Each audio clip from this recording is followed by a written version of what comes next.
salah satu zat gizi yang sangat penting bagi tubuh kita, yaitu protein. Selain sebagai sumber gizi utama, protein juga punya peran penting dalam membentuk tekstur, cita rasa, dan kestabilan produk pangan. Yuk kita bahas lebih lanjut. Protein merupakan makromolekul penting yang banyak terdapat pada bahan pangan, baik dari hewani seperti daging, ikan, telur, dan susu, maupun dari nabati seperti kacang-kacangan dan serealia. Dari sekitar 20 jenis asam amino penyusun protein, ada 8 yang bersifat esensial, artinya tubuh kita itu tidak bisa membuatnya sendiri. Jadi harus didapat dari makanan sehari-hari. Nah, protein tersusun dari rantai panjang asam amino yang dihubungkan oleh ikatan peptida.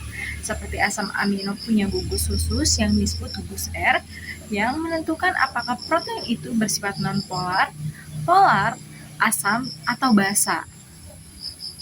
Menariknya, protein bersifat amfoter, artinya bisa bersifat asam atau basa, tergantung dari pH lingkungannya. Pada titik isoelektrik, muatan positif dan negatifnya seimbang, sehingga kelarutan protein jadi saling rendah. Karena itu, misalnya pada susu, kalau pH-nya berubah sampai ke titik isoelektrik, protein bisa menggumpal. Nah, selain itu, protein juga bisa dihidrolisis, yaitu dipecah menjadi rantai peptida yang lebih pendek menggunakan enzim. Proses ini membuat protein lebih larut, tapi sifat fungsionalnya seperti kemampuan mengentalkan bisa berkurang.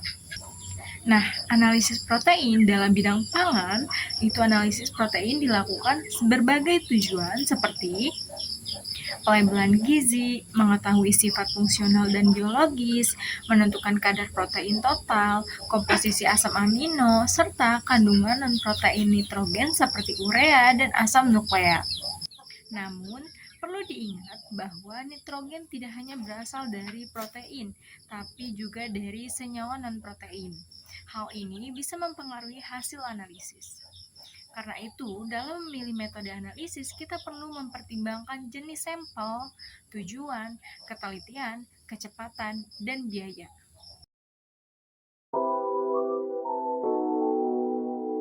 Dalam bahan pangan, protein dibedakan menjadi 3 jenis utama, yaitu protein globular, protein serat atau fibrous, dan protein konjugasi. Jadi, saya akan membahas protein yang terdapat dalam bahan pangan. Yang pertama, protein globular. Protein ini umumnya mudah larut dalam air, asam, basa, dan juga etanol. Jenis protein ini banyak ditemukan pada putih telur. Salah satunya adalah albumin. Ketika dipanaskan, albumin akan menggumpal dan kehilangan kelarutannya. Contohnya, saat putih telur berubah menjadi putih pekat ketika dimasak. Yang kedua, protein serat atau fibrous. Protein ini memiliki sifat yang sebaliknya, yaitu tidak larut dalam air, sulit diuraikan oleh enzim, dan menjadi penyusun utama struktur sel tubuh. Contohnya adalah kolagen dan elastin, yang banyak terdapat pada jaringan ikat dan otot hewan. Sedangkan protein konjugasi merupakan gabungan antara protein dengan senyawa lain seperti karbohidrat, lemak, logam, atau fosfor. Contohnya antara lain yaitu glikoprotein dan lipoprotein. Selanjutnya, secara struktur, protein tersusun dari rantai panjang asam amino yang membentuk struktur primer, sekunder, tersier, dan kuartener. Pada struktur tersier, bentuk protein bisa berupa fibrous yang memanjang dan kuat, atau globular yang bulat dan mudah larut. Contohnya protein dalam pangan antara lain. Yang pertama, gluten yang terdapat pada tepung terigu dan berfungsi membentuk adonan roti yang elastis dan mengembang. Yang kedua, opalbumin, protein putih telur yang mampu membentuk buih stabil saat dikocok. Yang ketiga, aktin dan miosin, 2 protein penting pada daging yang berperan dalam pembentukan tekstur lembut pada sosis dan bakso. Dan yang terakhir yaitu kasein. Protein pada susu yang menggumpal membentuk massa padat seperti pada proses pembuatan keju. Secara keseluruhan, berbagai jenis protein ini memiliki fungsi yang sangat penting, baik secara sumber gizi maupun pembentukan tekstur, cita rasa, dan kualitas produk pangan yang kita konsumsi sehari-hari.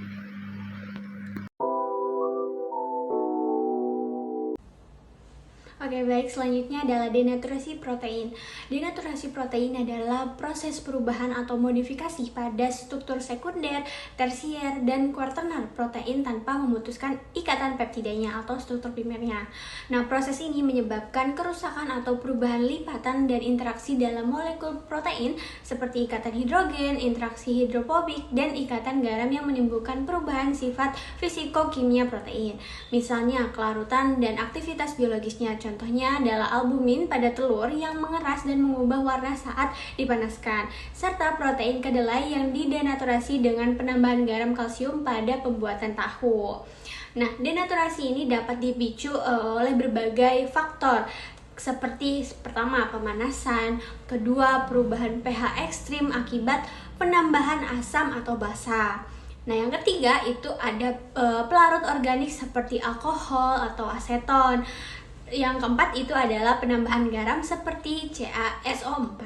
Nah, protein yang telah terdenaturasi kehilangan sebagian fungsi biologisnya, misalkan enzim yang kehilangan aktivitas enzimatik setelah dipanaskan.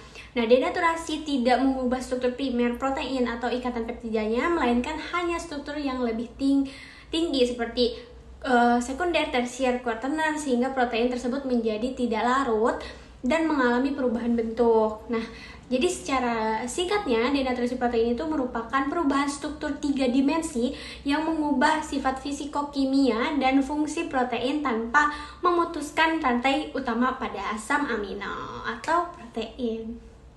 Protein dari berbagai fungsi memiliki sifat fungsional yang sangat penting dalam pengolahan, penyimpanan, dan penyajian produk pangan. Nah, sifat fungsional ini mempengaruhi karakteristik produk seperti penampakan, warna, tekstur, dan cita rasa yang akan diterima oleh konsumen. Nah, protein dalam produk pangan dapat berperan sebagai pengemulsi, pengikat air, membentuk gel atau tekstur, atau pengental juga, dan bisa juga menyerap lemak serta membentuk buih.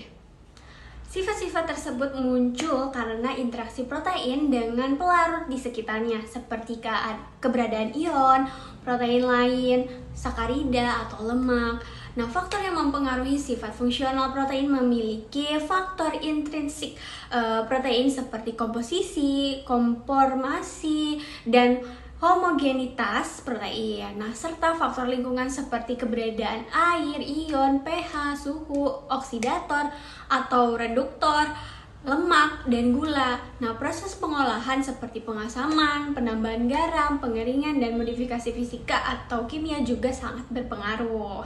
Secara rinci, sifat fungsional protein dalam bentuk pangan itu meliputi 1. Kelarutan. Nah, ini tergantung pH dan mempengaruhi minuman. Nah, yang kedua itu penyerapan dan pengikatan air. Nah, melalui ikatan hidrogen dan kejeratan air, pentingnya untuk daging, sosis, roti, dan cake. Selanjutnya kekentalan. Nah, pengentalan atau pengikat air contohnya seperti sup atau gravy. Dan selanjutnya itu ada gelasi. Nah, pembentukan matriks protein dan pengendapan misalnya pada daging, curd, and keju. Selanjutnya itu ada kohesi dan adhesi protein. Nah, meningkatkan tekstur pada daging, sosis, bakteri, atau pasta. Selanjutnya itu ada elastisitas. Nah, ikatan hidrofobik atau disulfida dalam gel memberikan kelunturan terutama pada daging dan roti. Selanjutnya ada emulsifikasi. Nah, pembentukan dan stabilitas emulsi lemak digunakan pada sosis, sup, dan cake. Selanjutnya ada penyerapan lemak, pengikatan lemak bebas di produk seperti daging dan sosis. Selanjutnya ada pengikatan cita rasa. Nah, ini penyerapan dan penjeratan aroma pada bakteri. Selanjutnya pembentukan buih. Nah, pembentukan film stabil untuk menjerat gas penting untuk cake atau whip topping. Nah, sifat fungsional ini memungkinkan protein untuk berkontribusi pada mutu dan karakteristik makanan sesuai kebutuhan produk pangan yang dihasilkan. salah satu metode klasik yang masih diakui secara resmi oleh AOHC dan sampai sekarang masih sering digunakan untuk menentukan kadar protein dalam bahan pangan. Prinsip dasarnya adalah mengukur jumlah nitrogen total yang terdapat dalam sampel, karena sebagian besar protein mengandung unsur nitrogen sekitar 16%. Dari nilai nitrogen ini, kadar protein dihitung dengan mengalihkan faktor konversi, biasanya 6,25. Angka ini berasal dari 100 dibagi 16. Tapi, penting banget untuk diketahui kalau faktor konversi bisa berbeda-beda tergantung jenis bahan pangannya. Misalnya, 6,38 untuk susu, 5,70 untuk tepung, dan 6,25 untuk daging atau biji-bijian. Secara umum, metode Kildall terdiri dari 3 tahap utama, yaitu destruksi, netralisasi dan distilasi, serta titrasi. Tahap pertama adalah destruksi. Pada tahap ini, sampel dipanaskan dengan asam sulfat pekat H2SO4 dan ditambah katalis seperti tembaga, selenium atau titanium dioksida agar seluruh senyawa organik terurai. Proses ini dilakukan pada suhu tinggi sekitar 370 derajat Celcius dan bertujuan untuk mengubah nitrogen dalam protein menjadi amonium sulfat NH42SO4. Kalau hasil destruksi sudah benar, larutannya akan berwarna jernih. Itu tandanya karbon dan hidrogen sudah teroksidasi sempurna. Tahap kedua yaitu netralisasi dan distilasi. Larutan hasil destruksi yang mengandung amonium sulfat kemudian dinetralkan menggunakan larutan basa kuat seperti natrium hidroksida NaOH. Proses ini akan melepaskan gas amonia NH3 yang kemudian didistilasi dan ditangkap oleh larutan asam borat H3BO3 hingga membentuk senyawa amonium borat NH4H2BO3. Tahap terakhir adalah titrasi. Larutan hasil penangkapan amonia kemudian dititrasi dengan asam klorida encer HCl. Jumlah HCl yang digunakan untuk titrasi sebanding dengan jumlah nitrogen yang ada di dalam sampel. Secara stoichiometri, 1 mol HCl setara dengan 1 mol nitrogen atau 14 M. Dari hasil titrasi, kita bisa menghitung persentase nitrogen menggunakan rumus persen N sama dengan mililiter HCl sampel dikurangi mililiter HCl blanko dikali normalitas HCl dikali 14,007 dikali 100 lalu dibagi berat sampel dalam miligram. Angka 14,007 itu adalah massa atom nitrogen dan perhitungannya menunjukkan berapa persen nitrogen yang terkandung dalam bahan pangan kita. Selanjutnya, hasil persen nitrogen ini dikonversi menjadi kadar protein dengan rumus persen protein sama dengan persen N dikali faktor konversi. Contohnya gini, kalau kita menganalisis tepung terigu dengan faktor konversi 5,70 dan mendapatkan kadar nitrogen 2,38%, maka perhitungannya adalah 2,38 dikali 5,70 sama dengan 13,57% protein. Jadi, kadar protein tepung terigu tersebut adalah 13,57%. Kelebihan metode Kildall sendiri yaitu hasilnya akurat, bisa digunakan untuk berbagai jenis bahan pangan, dan biayanya yang relatif murah, terutama kalau dilakukan manual tanpa alat otomatis. Tapi ada juga kekurangannya, yaitu prosesnya cukup lama dan metode ini tidak bisa membedakan antara nitrogen dari protein maupun non-protein. Jadi, secara singkat, metode Kildall membantu kita mengetahui kandungan protein total dalam bahan pangan melalui pengukuran kadar nitrogen secara kimiawi, dan sampai sekarang masih menjadi standar utama dalam analisis protein di laboratorium pangan. Baik, selanjutnya izinkan saya merangkum secara garis besar dari seluruh metode yang telah dibahas. Metode pertama, Kildall, metode ini merupakan cara klasik yang paling sering digunakan. Prinsipnya mengukur jumlah nitrogen total dalam sampel lalu dikalikan dengan faktor konversi untuk mendapatkan kadar protein. Metode ini cukup akurat dan bisa digunakan untuk hampir semua bahan pangan, meskipun prosesnya memakan waktu dan juga menghitung nitrogen dari non-protein. Lalu selanjutnya ada metode Biuret yang bekerja berdasarkan reaksi antara ion tembaga dengan ikatan peptida, menghasilkan warna ungu yang diukur menggunakan spektrofotometer. Metode ini sederhana dan cepat, namun bisa terganggu oleh senyawa seperti urea. Selanjutnya adalah metode Lowry yang lebih sensitif dibanding Biuret.